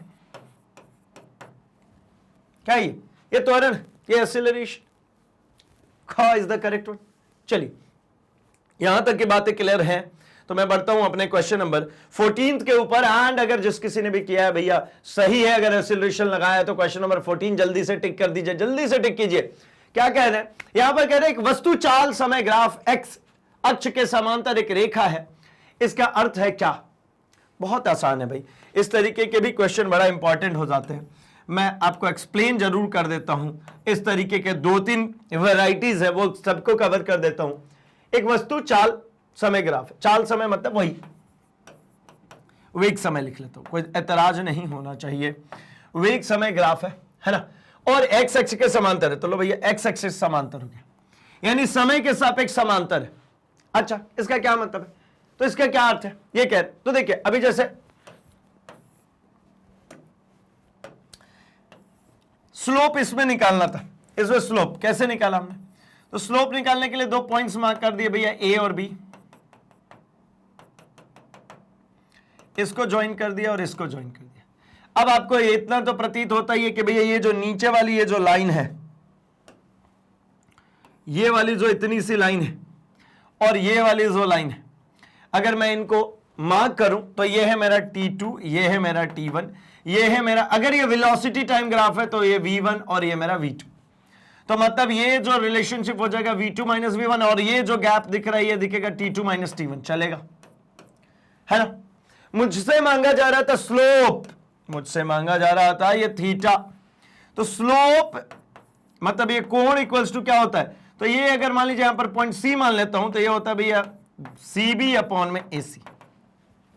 सी बी मतलब क्या, तो ये आप कहेंगे v2 minus v1 upon t2 minus t1। अब अंतिम वेग माइनस प्रारंभिक वेग बटा में समय अंतराल, यही लिखा है ना, इसका असली मतलब क्या है, इसका यही मतलब है। इसलिए मैं कहता हूं डेफिनेशन को पकड़ के रखिए, अंतिम वेग माइनस प्रारंभिक वेग क्या होता है, अगर डेफिनेशन पकड़ के रखा है तो भैया आपको कहीं कंफ्यूजन नहीं क्रिएट होने देते हैं। अंतिम वेग माइनस प्रारंभिक वेग बटा में समय अंतराल। ध्यानपूर्वक अगर जाकर के देखेंगे तो त्वरण की यही डेफिनेशन थी, एग्जैक्टली सेम। यहां पर कीजिए ना, यहां पर भी सेम काम कीजिए, लीजिए चलिए, मैंने ये 2 पॉइंट मार्क कर दिए, this is the point A and this is the point B, now this is T2 and this is T1। अब इसी क्षण पे क्या करना होता है भाई, तो स्लोप निकालना, इसका ढाल निकालना। तो स्लोप कैसे निकालेंगे, तो आप कहेंगे भैया ये जो डिस्टेंस है यहां पे कुछ ना कुछ तो अंतर होना चाहिए, मतलब अंतिम वेग, ये इसको v मान लेते हैं, अंतिम वेग माइनस प्रारंभिक, अंतिम वेग भी v है, प्रारंभिक वेग भी v है। कैसे पता लगा, तो t1 सेकेंड पर भी ये v पर ही है, ये v पर ही है, t2 सेकेंड पर भी कहां है, तो v पर ही है। तो मतलब क्या समझ में, v minus v upon t2 minus t1, समय अंतराल कुछ भी हो, वेग कितना है, 0। मतलब इसका क्या मतलब बात समझ में आई भाई, त्वरण जो है वो कैसा हो गया, 0, त्वरण नहीं चेंज हो रहा भाई, त्वरण नहीं बदल रहा। और इसका मतलब क्या समझ में आता, त्वरण पॉजिटिव है, इसका मतलब था त्वरण पॉजिटिव है। और इसका जस्ट उल्टा होता, अगर ऐसा स्लोप बना होता इधर नीचे की तरफ, ठीक है ना, और ये टाइम होता और ये वही वेलोसिटी होता, तो इसका स्लोप जो आता वो कैसा है, ये नेगेटिव एक्सीलरेशन है, ये पॉजिटिव एक्सीलरेशन, ये नेगेटिव एक्सीलरेशन और ये जीरो एक्सीलरेशन। मैंने कहा ना तीनों केसेस समझा दूंगा, समझा दिया, ये नेगेटिव एक्सीलरेशन, पॉजिटिव और ये जीरो एक्सीलरेशन। त्वरण का मतलब होता है भाई वेग में परिवर्तन होना चाहिए। ये क्या है इसका मतलब, त्वरण जीरो होने का क्या मतलब समझते हैं आप, कि क्या ये चल नहीं रही है, चल रही है, या एक समान वेग, सॉरी सामने नहीं भाई, एक समान वेग v से गतिमान है, बदल नहीं रहा है, ना कम हो रहा है ना तेज हो रही है। जैसे मान लीजिए एक व्हीकल है एंड वो 15 किलोमीटर पर आवर की स्पीड से चलना शुरू कर दिया और चले जा रहा है, 1 घंटे तक देख रहे हो 15 किलोमीटर प्रति घंटे के ही रफ्तार से चला, ना कम हुआ ना ज्यादा, तो त्वरण उसका कितना है, 0। इसका क्या मतलब, वो रुका है नहीं, वो गत्यावस्था में चल रहा है, विरामावस्था में नहीं है भाई। एक्सीलरेशन इक्वल्स टू 0 होने का, एक्सीलरेशन 0 होने का ये कतई मतलब नहीं है कि आप कह दे कि वस्तु रेस्ट में है, वस्तु विरामावस्था में, नहीं, ये नहीं है। वस्तु विरामावस्था में है ये कहना सही नहीं है। क्यों, क्योंकि एक केस ये भी हो सकता है एक्सीलरेशन 0 है, ये बिल्कुल सत्य है ये वाली बात भी, कि अगर कोई ऑब्जेक्ट नहीं चल रहा तो उसका त्वरण 0, नहीं चल रहा है त्वरण 0। लेकिन इसका यह केवल मतलब नहीं है कि नहीं चल रहा है तो त्वरण 0 है, इसका उल्टा कहूं कि त्वरण 0 है तो सिर्फ नहीं चल रहा है, यही एक उदाहरण नहीं। त्वरण 0 है तो वो चल भी सकता है, नहीं भी चल सकता है, ठीक है। चल सकता है अर्थात क्या, चल सकता है अर्थात वो एक समान वेग से चल रहा है। आइए देखते हैं, वस्तु समान गति से चल रही है, वस्तु असमान गति से चल रही है, वस्तु स्थिर है, वस्तु त्वरित गति से चल रही है। भैया काटो काटो काटो, वस्तु क्या हो रही है, समान गति से चल रही है। वस्तु कांस्टेंट वेलोसिटी से चल रही है, भैया उसमें वेलोसिटी होगा तभी त्वरण का कॉन्सेप्शन आएगा, अदरवाइज त्वरण के किसी कॉन्सेप्ट की रिक्वायरमेंट है ही नहीं। चलिए, वेग ही 0 होगा, त्वरण तक कहां पहुंचूं। यहां जब वेग है तब मैं चेक करूं कि वेग परिवर्तन हो रहा है, अच्छा पॉजिटिव में परिवर्तन हो रहा है तो पॉजिटिव एक्सीलरेशन, नेगेटिव में हो रहा है तो नेगेटिव एक्सीलरेशन। नेगेटिव मतलब क्या, जैसे आपने ब्रेक अप्लाई कर दी तो negative acceleration. Negative acceleration is also called retardation, मतलब इसको मंदन भी कहते हैं भाई, जो नकारात्मक त्वरण होता है इसको मंदन भी कहते हैं। चलिए, यहां तक की बात आपको बिल्कुल क्लियर हो गई होगी कि वस्तु समान गति से चल रही है, यह बात बिल्कुल सत्य है। आइए बढ़ता हूं मैं अपने अगले क्वेश्चन नंबर 15 पे। ये कहना एक वस्तु एक समान त्वरण से सरल रेखीय पथ पर गतिशील है, इसका वेग समय ग्राफ कैसा होगा? एक समान त्वरण है, मतलब ये एक कांस्टेंट एक्सीलरेशन चेंज हो रही है। जैसे प्रत्येक 5 सेकेंड में ये इसका एक्सीलरेशन 20 मीटर पर सेकेंड स्क्वायर से चल रहा है हर एक 5 सेकेंड में, तो 5 सेकेंड में क्या होगा भैया? बढ़ते चले जाएगा, है ना। प्रति सेकेंड में 20 बोल रहा हूं, मैं 5 सेकेंड में आपसे पूछूं तो ये बढ़ता चला जाएगा। मतलब देखिए, एक वस्तु एक समान त्वरण से सरल रेखीय पथ पर गतिशील है, इसका वेग समय ग्राफ समय अक्ष के समांतर, वेग अक्ष के समांतर, समय अक्ष से झुकी सरल रेखा, इनमें से कोई नहीं। बना के देख लेते। आपसे अभी बात हुई, क्या बात हुई? एक वस्तु समान त्वरण से चल रही है, तो भैया ये जो है हमारा क्या हो जाएगा? ये हो गया मेरा वेग और ये हो गया मेरा समय, अर्थात ये वेग समय ग्राफ है। यहां पर जो भी, अगर ये जो है एक वस्तु एक समान त्वरण से सरल रेखीय पथ पर गतिशील है, अब त्वरण से गतिशील है भैया, यहां पर ये नहीं कह पा रहा मैं, इसलिए इसको 2-3 बार पढ़ लिया कि भैया एक समान त्वरण से, अर्थात ये पॉजिटिव एक्सीलरेशन की बात करें कि नेगेटिव। खैर, अगर टेक्निकली मैं बात करूं तो त्वरण ना लिख के मंदन लिखते जब मैं नेगेटिव ऑफ ए लिख रहे होते। मतलब जब ये ग्राफ ऐसा बन रहा होता नेगेटिव की तरफ, तो ये त्वरण ना लिख के क्या लिखते भाई? मंदन लिखते। अच्छा, यहां मंदन नहीं लिखे ना, तो इसका मतलब समझ लीजिए त्वरण है यानी बढ़ रहा है। कैसे पता लगा? पता ऐसे ही लगा भाई, वो मंदन नहीं कह रहा तो मैं क्यों मानूं? तो भैया इसका ग्राफ कैसा बनेगा? यही ना, इसका तात्पर्य पता है? इसका तात्पर्य है, देखिए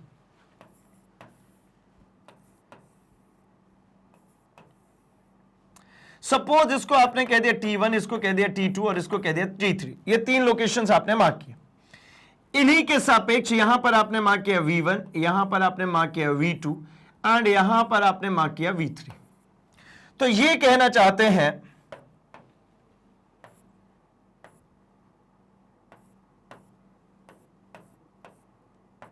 क्या कहना चाहते हैं भाई? मैंने इसको डॉटेड कर दिया जानबूझ के ताकि वो लाइंस ना समझें आप उसको।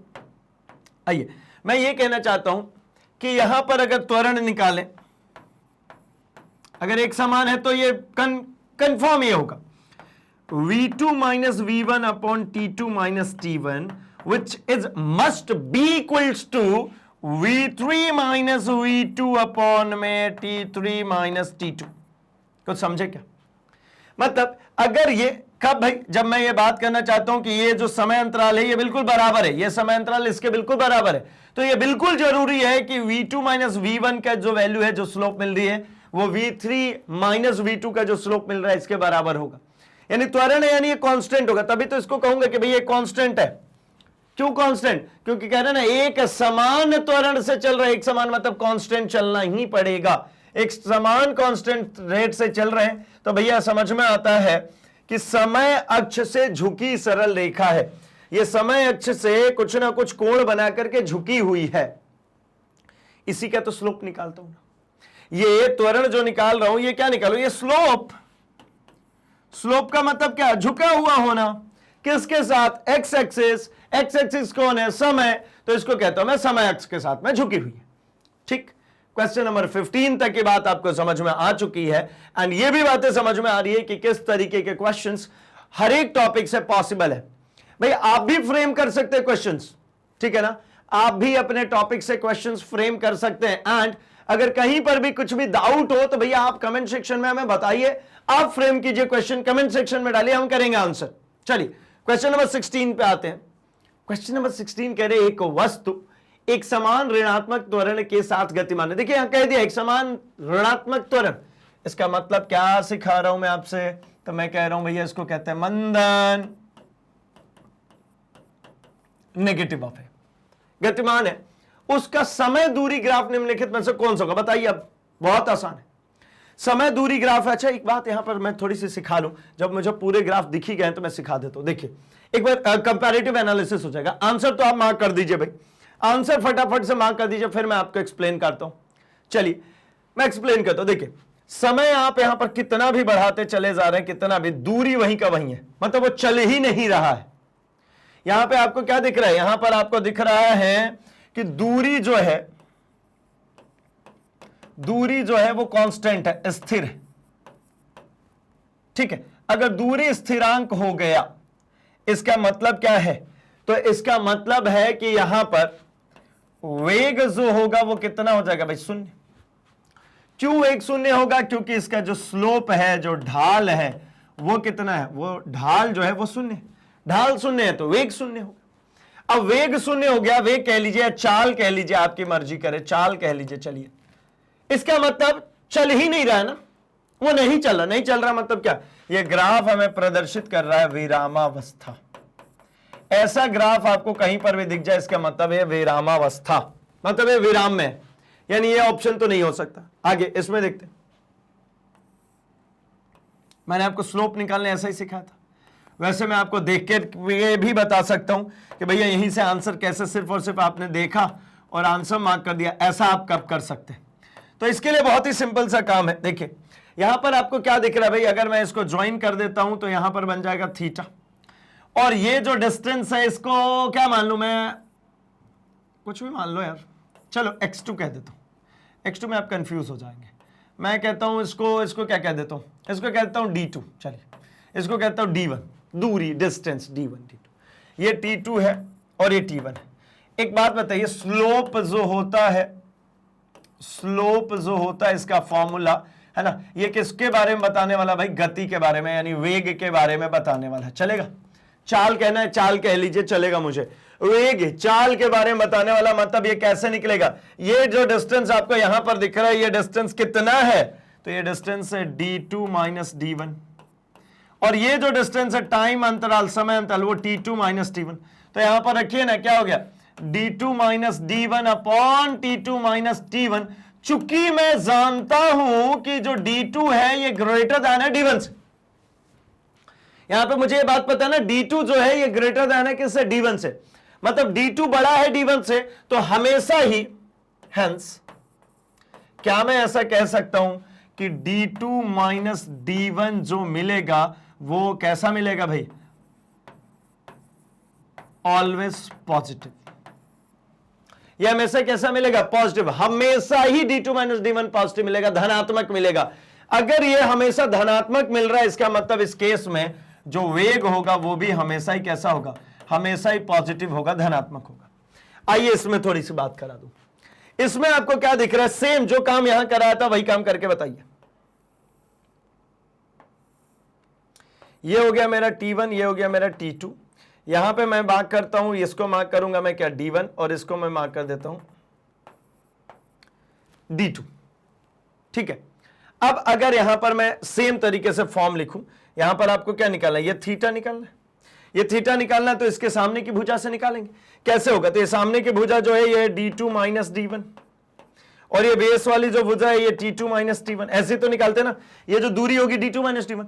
अब आपको क्या सिखाया? आपको सिखाया ना, वेग जो होगा, जो स्लोप होगा, वो कैसे लिखी जाएगी? y upon x.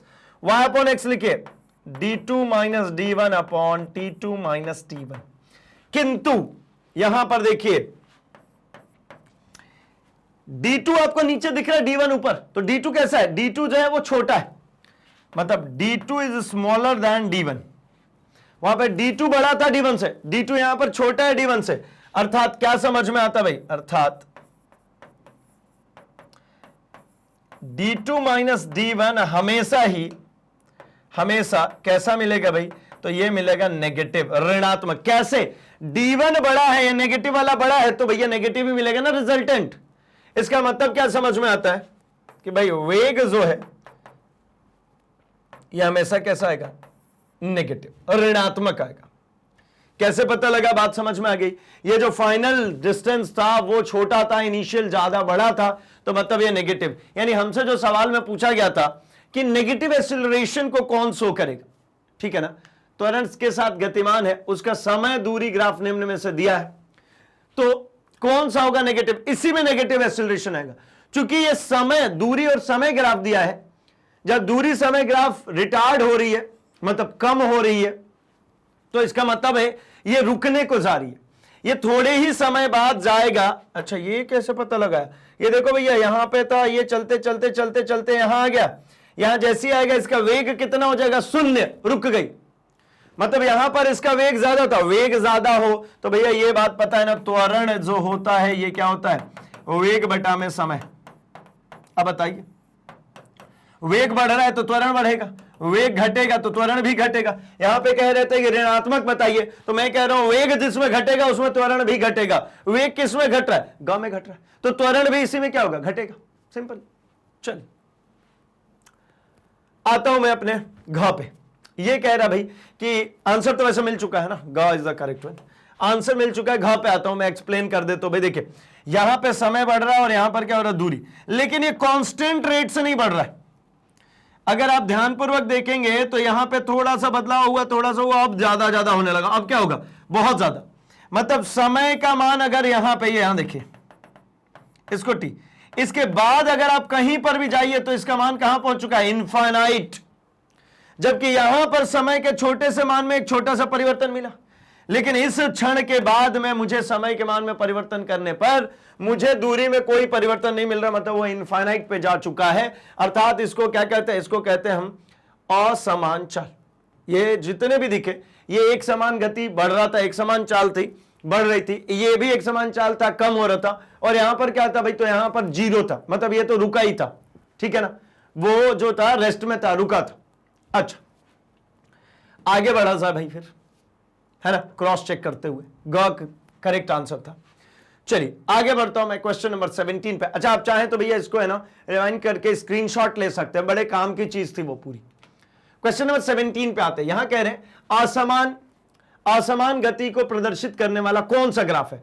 अब नहीं बताऊंगा भैया, अभी जस्ट बता क्या असमान रूप से किसको प्रदर्शित कर रहा है। ये देखिए ये वाला समय के छोटे से समय अंतराल पे छोटा सा वेरिएशन, समय के इतने ही छोटे, देखिए इतने ही छोटे में ये दोनों का अंतर देखिए। यहां पर ये छोटा सा मान आ रहा है, ये मैं बना भी नहीं पा रहा हूं, इतना छोटा, लेकिन यहां पर देखिए इसमें कितना, ये कितना बड़ा डिफरेंस है और ये कितना। एक सेकंड रुकिए, देखिए मैं कलर चेंज करके बनाता हूं। ये कर्व है, हमने एक समय अंतराल ये ले लेते हैं और इतनी ही दूरी की एक समय अंतराल और ले लेता हूं मैं, ये रख लिया, ये इतनी ही दूरी की। आप जरा वाई एक्सिस में अंतर देखिए, इसके लिए इतना कम और इसके लिए इतना ज्यादा। समय अंतराल सेम था, समय अंतराल सेम था, लेकिन ये दूरी बहुत कम थी और ये वाली दूरी ज्यादा थी। मतलब क्या हो रहा है? समान समय अंतराल में असमान दूरी अगर तय हो रही है, समान समय अंतराल में असमान दूरी अगर तय हो रही है, तो इसी को कहते हैं हम क्या? इसी को हम कहते हैं कि असमान गति, ठीक है ना, जिसका एग्जाम्पल आपको दिख रहा है घ। ये सब, ये भी एक समान था, ये भी एक समान था, ये तो कांस्टेंट था, इसमें तो चल ही नहीं रहा था, ये तो विरामावस्था में था, ये असमान, यानी घ इज द करेक्ट वन। चलेगा भाई? चलिए तो चलते हैं अपने अगले क्वेश्चन, क्वेश्चन नंबर 18 पे। अब इसका आंसर जल्दी से कीजिए। यहां पे कह रहे हैं निम्नलिखित में कौन सा ग्राफ वस्तु की एक समान गति को प्रदर्शित करता है? अब बताइए कौन सा कर रहा है भैया एक समान को? यहां पर स्थिति समय ग्राफ दिया गया है, वेग समय ग्राफ दिया है, ये भी वेग समय ग्राफ है, ये भी वेग समय ग्राफ है। कह रहा है एक समान गति, मतलब गति में कोई परिवर्तन नहीं हो रहा है। ध्यान से सोच समझिएगा, ये थोड़ा सा चेंज हुआ है। ये स्थिति समय ग्राफ है, तो स्थिति समय ग्राफ में जब स्थिति बदल ही नहीं रही है तो ये तो विराम हो गया। ये किसका ग्राफ है? विरामावस्था। ये बहुत बच्चों को, बहुत सारे स्टूडेंट्स को ये कंफ्यूजन रहती है। क्या भाई? यही बात कि मतलब स्थिति और वेग समय ग्राफ ये दोनों सेम आपको दिख रहा होगा, लेकिन दोनों में बहुत अंतर है। इसका मतलब होता है कि वेग जो है ये कैसा है? स्थिर है। वेग अगर स्थिर हो गया, इसका मतलब त्वरण जो है ये शून्य हो गया। यहां पर क्या था? विरामावस्था। मतलब यहां पर जो वेग का जो मान है वो कैसा हो गया? शून्य हो गया। इसका मतलब है कि स्थिति कैसी है? तो स्थिति है हमारी स्थिर, कांस्टेंट। स्थिति बिल्कुल कांस्टेंट है ना, और स्थिति समय ग्राफ है, तो इसका मतलब है वेग जीरो है। इसका क्या मतलब है? वेग जीरो है विरामावस्था में। वहीं पर वेग समय ग्राफ है, लाइन बिल्कुल सेम दिख रही है, दोनों में कोई अंतर नहीं है ग्राफ बनाने में। बस ये है कि ये वेग समय है, ये स्थिति समय। जब वेग समय ग्राफ की आप बात करेंगे तो यहां पर त्वरण शून्य हो जाएगा, क्योंकि वेग बदल ही नहीं रहा है। यही तो मैंने अभी थोड़ी समय पहले भी समझाया था आपको। त्वरण बराबर होता है वेग परिवर्तन बटा में समय। फाइनल वेग भी v, इनिशियल वेग भी v, और टाइम आप कुछ भी मान लीजिए। लो रेडी कर देता हूं। टाइम ये मान लीजिए t2 है, ये t1 है, तो भैया कर दो t2 minus t1। But t2 पर भी v है, t1 पर भी v है, अर्थात ये शून्य। क्या है? शून्य। अच्छा आगे बढ़ते, ये क्या दिख रहा है? ये बदल रहा है भाई, ये एक समान रूप से ये क्या हो रहा है? बदल रहा है ना। इसमें त्वरण हो रहा है, इसमें त्वरण है। कैसा त्वरण है? इसमें पॉजिटिव त्वरण है। इसमें कैसा त्वरण है? तो इसमें नेगेटिव त्वरण है, ठीक है ना। कैसे, क्यों त्वरण कह रहा हूं? पिछले वाले में तो आप कह रहे थे भैया वेग है, अभी कह रहे त्वरण है, तो भैया इसमें निकालिए ना। मैंने क्या कहता? स्लोप। स्लोप बराबर y axis upon x axis. वैसे तो आपको समझ में आ चुका है, मुझे पता है, बट स्टिल मेरा काम है तब तक आपके सामने सारे तथ्यों को रखना जब तक कि आपका ब्रेन बिना मेहनत किए आपको आंसर ना दे दे, ठीक है। इसका क्या मतलब है होता है भैया? तो इसका मतलब यह होता है कि अगर आप ध्यानपूर्वक देखें तो एक ही चीज को कई बार तक अगर अपन रिपीट करते हुए चले जाए तो क्या होने लगता है भाई? ब्रेन उसको परमानेंटली सेव कर लेता है। अगली बार आपको प्रोसेस करने की जरूरत नहीं, ब्रेन अपने आप प्रोसेस कर लेता है ना। आपको कोई इंस्ट्रक्शन नहीं देना। ये देखिए, वेग बटा में समय मतलब त्वरण, ये इंक्रीजिंग और ये डिक्रीजिंग, ये रिटार्डेशन है, ये जो है ये मंदन है, रिटार्डेशन है, और ये एक्सीलरेशन है। आंसर अब मिल चुका है भाई, एंड आप, मुझे पूरा उम्मीद है कि आप अपने कमेंट सेक्शन में आंसर कर भी चुके हैं। ग इज द करेक्ट वन, है ना। ग जो है करेक्ट है, इसमें कुछ भी चेंज नहीं हुआ, है ना। कह रहे ना, एक समान गति को कौन प्रदर्शित कर रहा है? जिसमें त्वरण शून्य हो, एक समान गति है। ये क्या है? एक समान गति। तो ये नहीं है क्या एक समान? नहीं भैया, ये एक समान त्वरण है। ये क्या है? एक समान त्वरण। इसको कह सकते हैं एक समान त्वरण। इसको भी कह सकते हैं एक समान मंदन, है ना। अभी जस्ट कुछ ग्राफ के माध्यम से हमने समझा। तो ग आपको मिल चुका है भैया करेक्ट आंसर, आप मैच भी कर चुके हैं। मैं बढ़ता हूं अपने अगले क्वेश्चन, क्वेश्चन नंबर 19 की तरफ। एंड ये कुछ कह रहे हैं, क्या कह रहे हैं? परस्पर 2 किलोमीटर दूरी पर स्थित 2 स्टेशनों के बीच यात्रा में कोई 4 रेलगाड़ी है, कोई रेलगाड़ी 4 मिनट लेती है। अच्छा ठीक है। प्रारंभ में यह एक समान रूप से त्वरित हो रही थी तथा बाद में अवमंदित हो रही, मतलब शुरू में क्या हो रही है? एक्सीलरेट होगी, और बाद में जैसे स्टेशन, ऐसा बहुत अच्छा सा क्वेश्चन है भैया। देखिए, ए, यहां से ये ट्रेन चलना शुरू कर रही है, पहुंचना है बी तक, और ए से बी, है ना, के बीच में 2 किलोमीटर का डिस्टेंस है। This is 2 kilometre. बस मुझे बात पता है क्या? तो ये कि ये जब ट्रेन यहां पर चलना शुरू हुई होगी तो यहां से ये एक्सीलरेट होगी, लेकिन कुछ दूरी पर जाने के बाद में क्या होने लगी? तो ब्रेक लगा देगी, मतलब यहां पे एक्सीलरेशन होगा, तो यहां पर अवमंदन होगा, ताकि वो बी पे स्टेशन पे जाकर रुक जाए। भाई स्टेशन पे रुकी थी, ए पर चलना शुरू करेगी तो धीरे धीरे धीरे धीरे एक्सीलरेट होगी, और जब रुकना शुरू होना तो धीरे धीरे रिटार्ड होगी, ठीक है, बाद में अवमंदित। यदि एक्स तथा वाई क्रमशः किलोमीटर पर स्क्वायर मिनट में है। अच्छा, त्वरण तथा अवमंदन को व्यक्त करें तो निम्नलिखित में से कौन सा विकल्प सही है? देखिए, एक्स और वाई। एक्स मान लीजिए किलोमीटर पर मिनट स्क्वायर, तो लिखना पड़ेगा भाई, तो मीटर जैसा ही दिखेगा ना, किलोमीटर पर मिनट स्क्वायर। और वाई भी है, ये भी किस में है? किलोमीटर पर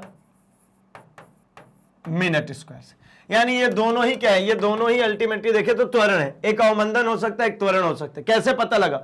समय का स्क्वायर दिया। समय का स्क्वायर अगर कहीं पर भी आपको मिलता है मतलब वो त्वरण है। मीटर प्रति सेकंड स्क्वायर अगर मिलता है तो त्वरण है। ये मीटर प्रति सेकंड में ना होकर के किलोमीटर प्रति मिनट स्क्वायर में, ठीक है। तो कौन सा सही है भाई? 1/x plus 1/y equals to 2, 1/x plus 1/y equals to 4, 1/x plus 1/y equals to 4, या फिर x/y इज इक्वल्स टू 4। तो भैया आइए इसको एक बार हम ट्राई करके देख लेते हैं, जरा इसको हम एक बार बना के देख लेते हैं कि क्या होना चाहिए, ठीक है। इसके बाद हम इसके आंसर को टिक करते हैं। तो भाई इसके लिए करना क्या है? आपको दिख रहा है कि दोनों का जो समय है ना, वो 4 मिनट है। तो मतलब क्या समझ गए कि भैया 1/x प्लस 1/y, यानी पहले द्वारा लिया गया समय प्लस दूसरे द्वारा, मतलब आधा दूरी तय करने में लिया गया समय जब एक्सीलरेट हो रही थी तब, और जब वो रिटार्ड हो रही थी तब, दोनों के समय जोड़ने पर कितना आना चाहिए? 4 हो गया भाई। कौन सा? ग इज द करेक्ट वन, ठीक है ना। ग जो है ये बिल्कुल सही आंसर है। चलिए आगे बढ़ता हूं मैं अपने अगले क्वेश्चन नंबर 20 में।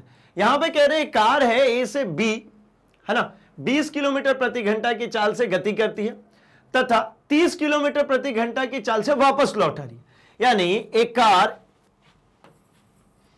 ए से बी तक जाना है इसे, ठीक है, और ये चल के जा रही है भैया 20 किलोमीटर प्रति घंटा की रफ्तार से, मुझे नहीं पता कितनी दूरी है, और वापस आ गई वही 30 किलोमीटर प्रति घंटा की रफ्तार से। तो औसत चाल के लिए हमने अभी जस्ट डिस्कस किया था क्या, औसत चाल बराबर आप नॉर्मली 2xy अपॉन xy लगा दीजिए, 2 टाइम्स ऑफ x मतलब ये x और इसको y कह लीजिए, तो कितना हो गया 2 इंटू 20 इंटू 30 अपॉन 20 इंटू 30, ठीक है। अच्छा, एक सेकेंड, x प्लस वाई है ना, ठीक है, अभी ठीक है। तो ये कितना हो गया भाई, तो 2 इंटू 20 इंटू 30, इसको ऐसे ही छोड़ता हूं नीचे 50, 0 से 0 खत्म, 5 से 4 बार में खत्म, 4 3 12 दूनी 24 किलोमीटर, हाँ, किलोमीटर प्रति घंटा। ये हो गया। एक तरीका आपको क्या सिखाया था भाई, तो एक तरीका आपको सिखाया था कि एलसीएम ले लीजिए, 20 और 30 का एलसीएम ले लीजिए, मान लीजिए दोनों शहर के बीच की दूरी कितनी है, 60 किलोमीटर, कितनी है, 60 किलोमीटर। तो औसत चाल कहता है कुल दूरी बटा में कुल समय,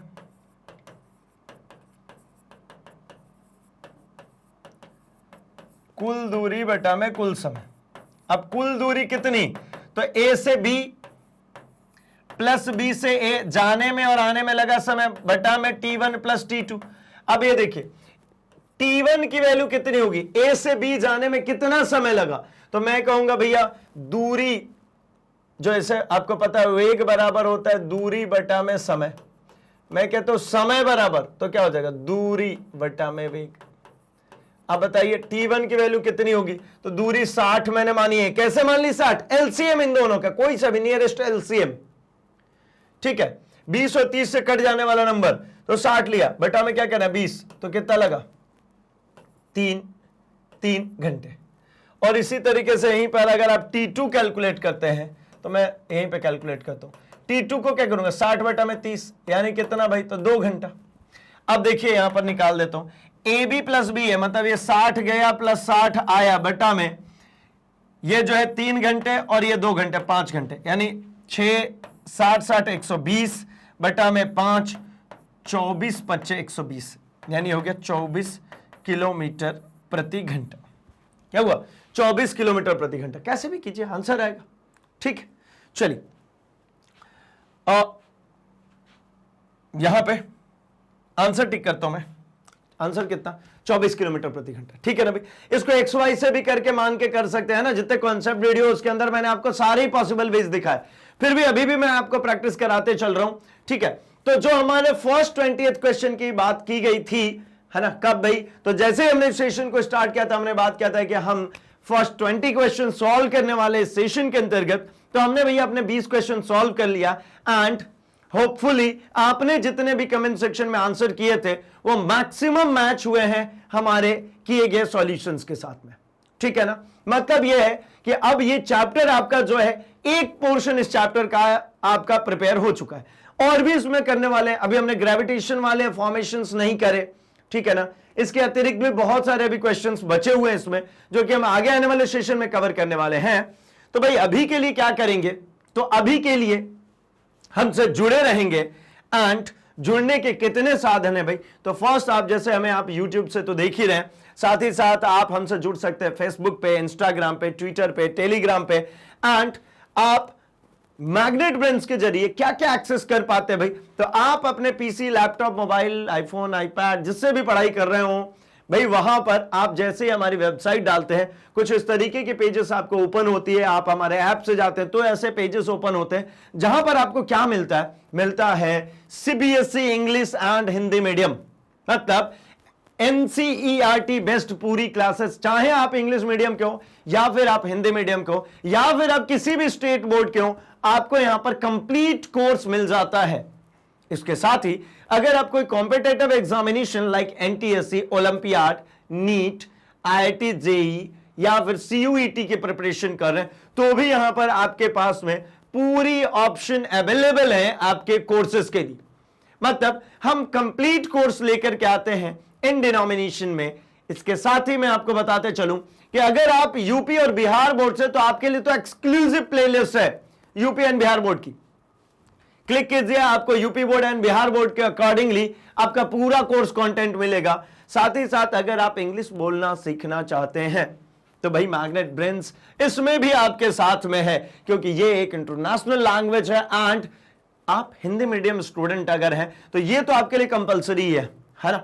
साथ ही साथ अगर आप कोई job oriented examination like bank, insurance, SSC, RRB या फिर यूपीएससी की तैयारी करें, सीएआईबी एंड जेएआईआईबी की भी, तो भी इसके कंटेंट्स यहां पर देखने को मिल जाते हैं, क्योंकि मैग्नेट ब्रेन्स कमिटेड है हाई क्वालिटी एजुकेशन के लिए, जिसके लिए आपको कोई बाय नाउ का ऑप्शन नहीं आता, कोई कूपन कोड डालने की जरूरत नहीं है, कुछ भी नहीं भाई, सब कुछ 100% फ्री। तो अभी के लिए इस वीडियो को लाइक कर दीजिए, चैनल को सब्सक्राइब कर लीजिए, क्योंकि भैया ये सारे ही इंफॉर्मेशन जितनी भी मैंने डिनोमिनेशन की बात करी, ये सब कुछ आता है इसी चैनल पर, मतलब मैग्नेट ब्रेन्स पर। तो इसको सब्सक्राइब कर लीजिए एंड इसे अपने दोस्तों में शेयर भी कर दीजिए भाई, क्योंकि मैग्नेट ब्रेन्स हिंदी लेकर के आता है क्वालिटी कंटेंट एक्सपीरियंस टीचर्स के साथ। तो बने रहिए हमारे साथ, तब तक के लिए थैंक्स फॉर वॉचिंग।